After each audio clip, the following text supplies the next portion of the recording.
नमस्कार दोस्तों, राधे राधे। आपका अपने इस यूट्यूब चैनल हमारी संस्कृति हमारी धरोहर में हार्दिक स्वागत है। आज के इस वीडियो में घर के मंदिर में कौन कौन से भगवान की मूर्तियां रखनी चाहिए, किन भगवान की मूर्तियां हमें नहीं रखनी चाहिए आदि विषय पर हम चर्चा करेंगे। हर इंसान के घर में एक पूजा स्थल या छोटा सा मंदिर होता है जहाँ लोग कुछ देर बैठकर भगवान की आराधना करते हैं। लेकिन लोगों के मन में अलग अलग प्रकार के सवाल उठते हैं कि उन्हें अपने घर के मंदिर में कौन कौन से भगवान या मूर्ति रखने चाहिए, या ऐसे कौन से देवता हैं जिनकी मूर्ति नहीं रखनी चाहिए। शास्त्रों के अनुसार हिंदू धर्म में 33 कोटि के देवी देवता होते हैं, तो हमें इनमें से कितने देवी देवताओं को अपने घर के मंदिर में रखना चाहिए, इनमें से कितनों की पूजा करनी चाहिए, ये सब सवाल हमारे मन में उठते रहते हैं। इन सभी प्रश्नों का उत्तर जानने के लिए आप वीडियो को अंत तक अवश्य देखें। घर के मंदिर में कौन कौन से भगवान और मूर्तियां रखना चाहिए। जैसा कि मैंने अभी बताया, घर में बहुत सारी मूर्तियों का भंडार नहीं रखना चाहिए। आप अपने इष्ट देवता को मध्य में रखकर सभी देवताओं को आजू बाजू में रख सकते हैं, ताकि आप जब भी ध्यान करें तो आपका ध्यान एकाग्रचित रहे। इसका अर्थ यह नहीं है कि हमने अपने घर में सिर्फ एक ही देवता की पूजा करनी चाहिए। दोस्तों, आपको बता दूं कि शास्त्रों में 5 देवताओं को अपने घर के मंदिर में रखने के लिए बताया गया है। अगर आप शैव संप्रदाय के हैं तो आप भगवान शंकर को मध्य में रखकर पूजा कर सकते हैं। अगर गणपति संप्रदाय के हैं तो आप गणेश भगवान को मध्य में रखकर पूजा अर्चना कर सकते हैं। अगर आप देवी संप्रदाय के हैं तो आप फिर देवी को मध्य में रखकर पूजा कर सकते हैं। आप वैष्णव संप्रदाय के हैं तो भगवान विष्णु को मध्य में रखकर आप पूजा कर सकते हैं। अब मैं आपको उन सभी देवताओं की मूर्ति घर के मंदिर में रखने के लिए बताऊंगी जिनके दर्शन मात्र से ही हमारे जन्मों के पाप मिट जाते हैं। पहले भगवान हैं भगवान सूर्यदेव। वैसे तो भगवान सूर्य की घर पर कोई प्रतिमा रखी नहीं जाती। इनकी पूजा अक्सर लोग इनको आकाश में देखकर ही करते हैं, और ऐसा करना ही शास्त्रों में बहुत महत्वपूर्ण बताया गया है। फिर भी अगर आप भगवान सूर्य की कोई प्रतिमा अपने घर में रखना चाहते हैं तो आप तांबे के सूर्य भगवान को अपने घर में रख सकते हैं। दूसरे देवता हैं गणेश भगवान। दोस्तों, हम सब जानते हैं कि गणेश भगवान को भोलेनाथ शंकर से यह आशीर्वाद प्राप्त है कि उनकी पूजा सभी देवी देवताओं में सबसे पहले होगी। तो जब कहीं भी बात मंदिर में प्रतिमा रखने की आती है तो सबसे पहले गणेश भगवान का ही नाम आता है। दोस्तों, अगर आप घर में मंदिर स्थापित करना चाहते हैं तो आपको गणेश भगवान की मूर्ति ज़रूर रखनी चाहिए। बस इतना ध्यान रखिए कि उनकी मूर्ति बैठी मुद्रा में हो और उनकी सूंड बाईं ओर मुड़ी हो, जिसमें लड्डू लगा हुआ होना चाहिए। ऐसा करने से आपके घर में सुख शांति का वास रहेगा और आपके घर में कभी भी धन की कमी नहीं होगी। दोस्तों, मैंने ऐसा अनेक लोगों के घरों में देखा है कि लोग गणेश भगवान की 3-3 मूर्तियां रखते हैं। यह शास्त्रों में सख्त वर्जित है। हमें सभी देवी देवताओं की एक ही प्रतिमा रखनी चाहिए, उनकी सच्चे मन से आराधना करनी चाहिए। तीसरे देवता हैं भगवान विष्णु।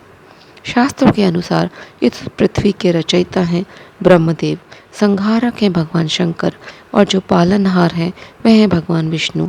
इसलिए भगवान विष्णु की पूजा हमें सदैव करनी चाहिए। इसलिए हमें अपने घर में भगवान विष्णु की मूर्ति अवश्य रखनी चाहिए। भगवान विष्णु की पूजा पीले वस्त्र पहनकर और हल्दी लगाकर करें। विष्णु भगवान की पूजा करने से सभी दुखों से छुटकारा मिलता है। जीवन की कठिनाइयों जैसे संतान की प्राप्ति, पैसे की तंगी या और भी समस्याएं सभी दूर हो जाती हैं। इसलिए हमें विष्णु भगवान की पूजा सच्चे मन से करनी चाहिए। मन में किसी भी प्रकार का छल और लालच नहीं होना चाहिए। शास्त्रों के अनुसार भगवान विष्णु बहुत दयालु हैं। वे सब पर कृपा करते हैं। बस भक्त उनकी सच्चे मन से आराधना करें। चौथे देवता हैं भगवान शंकर। भगवान शंकर को देवों के देव महादेव कहा गया है। इन्हें तीनों लोगों का स्वामी कहा गया है। इसीलिए महादेव की पूजा करना भी अनिवार्य है। इसलिए हमें अपने घर के मंदिर में भगवान शंकर की प्रतिमा रखनी चाहिए। उनकी सच्ची श्रद्धा से पूजा करनी चाहिए। भोलेनाथ की केवल एक ही प्रतिमा रखें। घर के मंदिर में एक से ज़्यादा प्रतिमाएं रखकर पूजा नहीं करना चाहिए। भगवान शंकर की आराधना करने से सभी कष्टों से छुटकारा मिलता है, सभी समस्याएं खत्म होती हैं। आप एक छोटा सा 2 अंगुल का शिवलिंग भी रख सकते हैं, उसकी भी पूजा कर सकते हैं। ये पारद या पीतल का बना शिवलिंग शुभ माना जाता है। घर के मंदिर में माँ पार्वती की भी मूर्ति रख सकते हैं। पार्वती माता को उमा और गौरी भी कहा जाता है। शास्त्रों के अनुसार माता पार्वती को मातृत्व, शक्ति, प्रेम, सौंदर्य, विवाह और संतान की देवी कहा जाता है, इसलिए इनकी पूजा हर घर में होनी चाहिए। पुराणों के अनुसार माता पार्वती को भगवान विष्णु की बहन और शिव शक्ति का अवतार माना गया है। माता पार्वती देवियों में सबसे सौम्य रूप है, इसलिए इनकी प्रतिमा हमें घर के मंदिर में अवश्य रखनी चाहिए।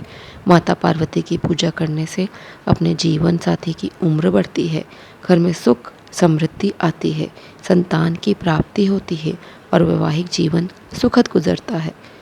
अब कई लोगों के मन में सवाल आता है कि किन देवी देवताओं की तस्वीरों और कैलेंडरों को हमें घर में लगाना चाहिए। तो दोस्तों, अभी मैंने आपको प्रतिमाओं के बारे में कई बातें बताई हैं, जैसे कि पंचदेव उपासना या प्राण प्रतिष्ठा किनकी आपको घर में करनी चाहिए, ये मैंने अभी आपको बताया है। लेकिन तस्वीरों के बारे में शास्त्र कोई भी पाबंदी नहीं लगाता। हम कई प्रकार की तस्वीरें अपने घर में लगा सकते हैं। भगवान कृष्ण की बाल अवस्था की तस्वीर आप घर में लगा सकते हैं। उनके दर्शन करने से हमारे घर में सुख, शांति और समृद्धि आती है। श्री राधा कृष्ण के युगल स्वरूप की तस्वीर अपने घर में ज़रूर लगानी चाहिए। अगर आप अपने पारिवारिक सदस्यों में प्रेम और अपनेपन की कमी नहीं देखना चाहते हैं, तो अपने घर के ड्राइंग रूम में राम दरबार की तस्वीर अवश्य लगाएं, जिसमें राम और सीता बैठे हों, उनके इर्द गिर्द उनके सभी भाई हनुमान जी के साथ उनके और हाथ जोड़कर खड़े हों। गणपति जी की तस्वीर, आप गणेश भगवान की तस्वीर भी अपने घर पर लगा सकते हैं, पर इतना ध्यान रखें कि उस तस्वीर में उनकी सूंड बाईं ओर होनी चाहिए, जिसमें लड्डू भी हो। गणेश भगवान की तस्वीर में मोदक और चूहा ज़रूर होना चाहिए। अगर आप गणपति की तस्वीर अपने घर पर लगा रहे हैं तो वह बैठी मुद्रा में हो, और अगर आप अपने व्यावसायिक स्थल पर इनकी तस्वीर लगा रहे हैं तो ध्यान रखें वह खड़ी मुद्रा में हो। माता लक्ष्मी की तस्वीर भी आपको अवश्य लगानी चाहिए, जिससे हमारे घर में धन की कमी कभी नहीं होती।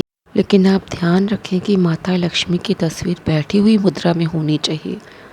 कई ज्ञानियों के मतानुसार हमें अपने घर में कुबेर यंत्र की स्थापना करनी चाहिए और अपने कर्तव्यों का पालन करते हुए उस यंत्र की सच्चे मन से आराधना करनी चाहिए।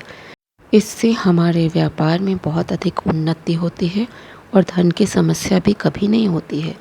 तो दोस्तों, इन सभी तस्वीरों को जिनको मैंने अभी बताया आप अपने घरों में लगा सकते हैं और इनके नियमित दर्शन करके अपने जीवन को सुखी बना सकते हैं।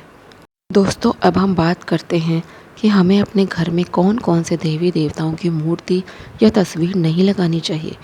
दोस्तों, ऐसे भी कई देवता हैं जिनके घर में मूर्ति रखने से अशांति और कई प्रकार की समस्याएं आती हैं।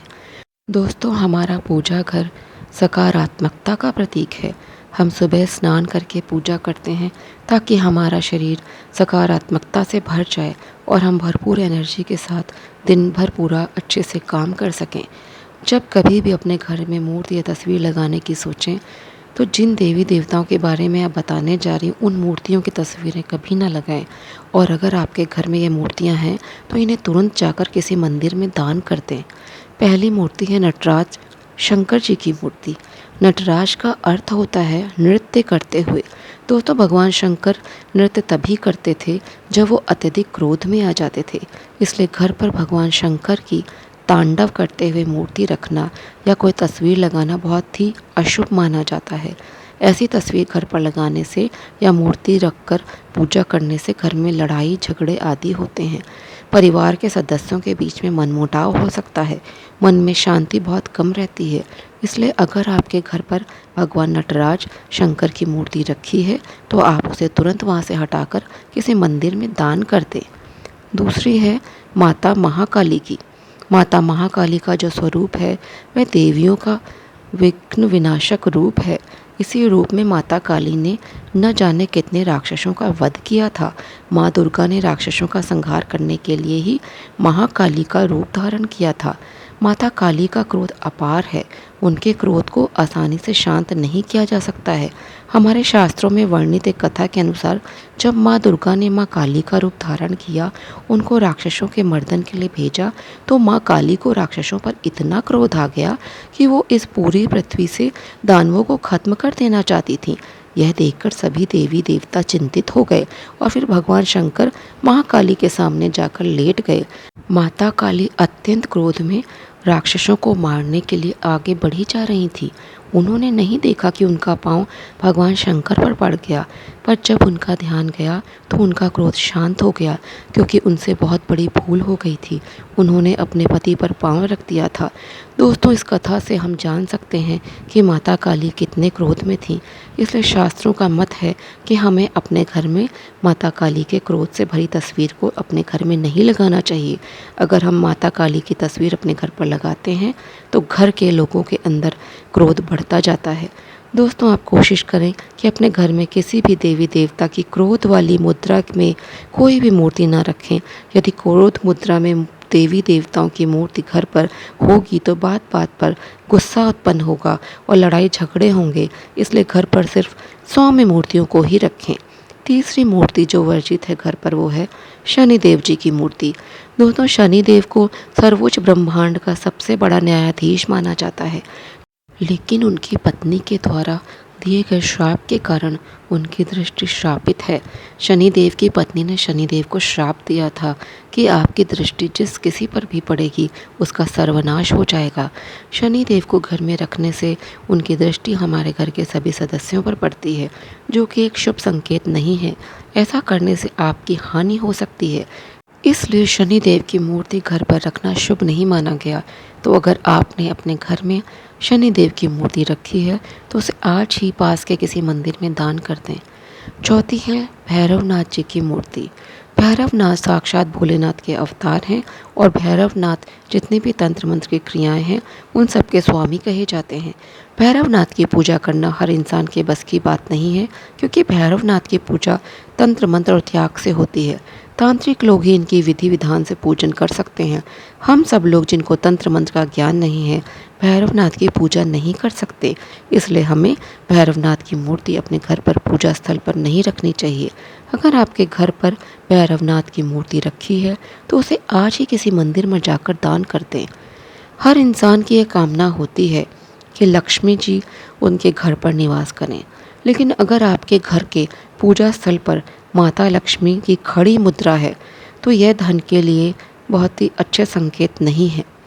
धन आपके हाथों में ठहर ही नहीं पाएगा, आप उसे कहीं ना कहीं खर्च कर देंगे। इसलिए हमें हमेशा माता लक्ष्मी की बैठी मुद्रा में मूर्ति या फोटो लगानी चाहिए, जिससे हमारे घर में धन संपत्ति का वास हो। आपके घर में अगर खड़ी लक्ष्मी जी की मूर्ति है तो आप उस मूर्ति को अपनी तिजोरी में रख सकते हैं या फिर किसी पास के मंदिर में दान कर सकते हैं।